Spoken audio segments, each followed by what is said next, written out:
இதோ உங்களுக்கான ஒரு சிறிய சோதனை. உங்கள் கண்களை மூடி ஒரு குரங்கை பற்றி நினைத்து பாருங்கள்.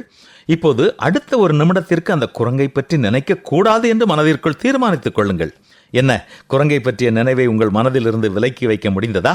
நிச்சயமாக முடியாதல்லவா? குரங்கை பற்றி நினைக்க கூடாது என்ற எண்ணமே குரங்கை பற்றி இன்னும் அதிகமாக நினைக்க வைத்திருக்கும். இப்போது மீண்டும் ஒரு முறை முயன்று பார்ப்போம்.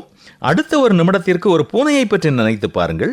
உங்கள் மனம் பூனையை பற்றிய எண்ணங்களால் நிறைந்த போது குரங்கு உங்கள் நினைவிற்கே வரவில்லை என்பதை கவனித்தீர்களா?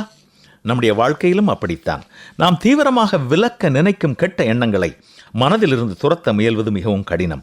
அதே வேளையில் அதற்கு பதிலாக பயனுள்ள நல்ல காரியங்களை பற்றி சிந்தித்தால் நாம் தவிர்க்க நினைக்கும் எண்ணங்கள் மெல்ல மெல்ல மறைந்து போய்விடும்.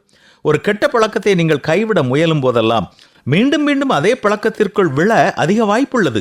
ஆனால் அந்த கெட்ட பழக்கத்திற்கு பதிலாக ஒரு நல்ல பழக்கத்தை வளர்த்து கொண்டால் கெட்ட பழக்கம் தானாகவே அழிந்து போய்விடும். தீய எண்ணங்கள் நம்முடைய மனதில் நுழையும் போது நாம் அதன் வலையில் சிக்கி பாவத்திற்கு ஆளாகிறோம்.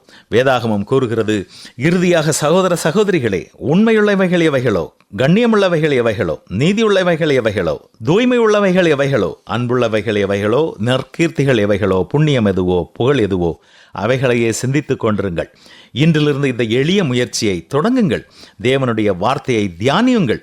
தீய எண்ணங்கள் மனதிற்குள் தலை காட்டும் போதெல்லாம் கர்த்தரின் வார்த்தைகளை நினைவு கூறுங்கள்.